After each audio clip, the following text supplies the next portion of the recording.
Assalamu alaikum wa rahmatullahi wa barakatuhu, brothers and sisters. Many of you may have seen a video interview given by Shamima Begum, where a reporter, journalist, has been interviewing her about her situation in Syria, in prison, and how that she wants to come back to the UK. And what I found surprising in this interview was the fact that Shamima Begum, she was wearing jeans, a t-shirt, a cap, had her hair out, and even when the reporter sort of like put his hand out to shake her hand to greet her, she would rather hug him. And she also spoke about how she was a dumb 15-year-old and now she's understood and she's grown up, and that now she would like to go back to the UK. Now, this is a big change from what Shamima Begum stood for. And it's a big U-turn. And to me, it doesn't seem natural. It doesn't seem natural how a person can change so much.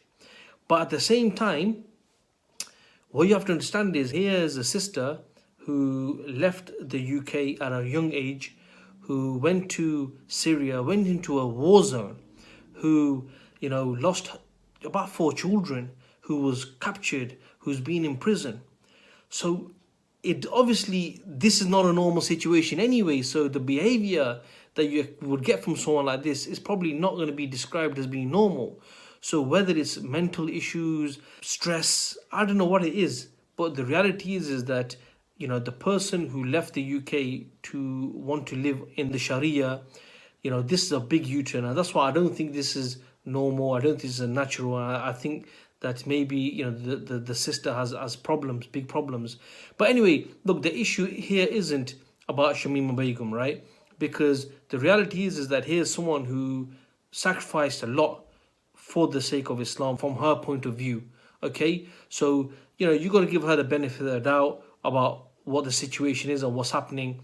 I'm not here to judge anyone, certainly not someone who has put it all on the line in the past.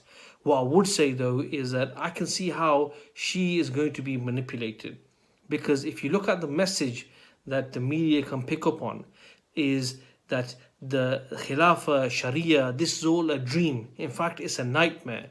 And the fact that here you have someone who left, who went to those lands, but now is desperate to come back to the West, the place she left, has now removed her Islamic attire, her dress, right? She's now wearing jeans. She's now talking about how the ideas that she had as a 15-year-old, i.e. to live under the Khilafah, and well, we know which wasn't the Khilafah, but she obviously understood it as being the Khilafah, that someone who wanted to live under the rules of Islam now is saying that these ideas were dumb.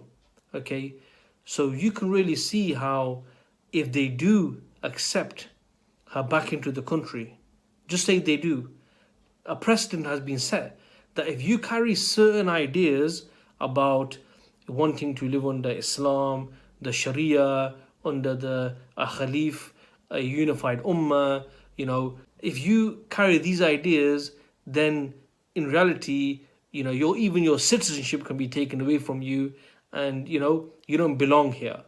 But now if you give all these things up, okay, change your dress, change the way you speak, hug the journalist, the reporter.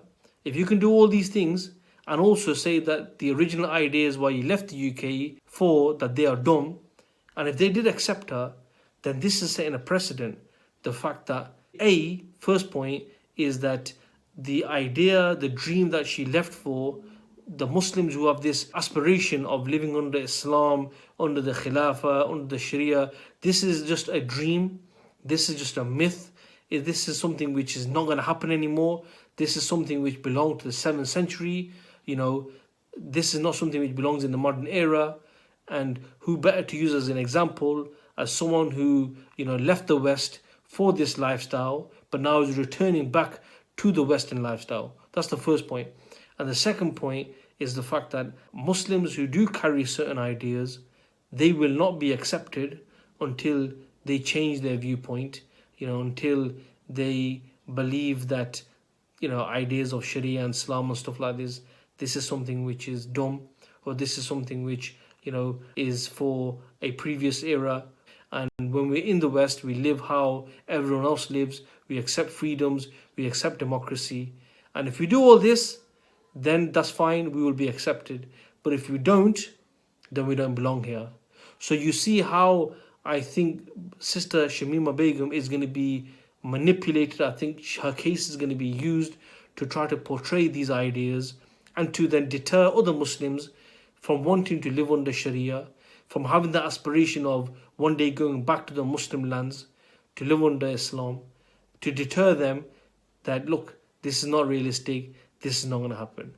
And I want to end on the words of Allah subhanahu wa ta'ala, where Allah subhanahu wa ta'ala tells us that the Jews and the Christians, they will never accept you until you follow their way. So the reality is no matter how much we try to change ourselves, they're never going to accept us anyway. So there's no point even trying. So yeah, so just a few points, brothers and sisters. May Allah subhanahu wa ta'ala make it easy for Sister Shamima Begum. May Allah subhanahu wa ta'ala make her steadfast and help her in this current situation, which is not easy at all. We cannot imagine what she's going through. But one thing is for sure, is I pray that she's not manipulated and she's not used by the West, and that, you know, we need to speak out. We need to expose these plots and plans before it actually does influence other Muslims. Jazakallah khair for watching. Assalamu alaikum wa rahmatullahi wa barakatuhu.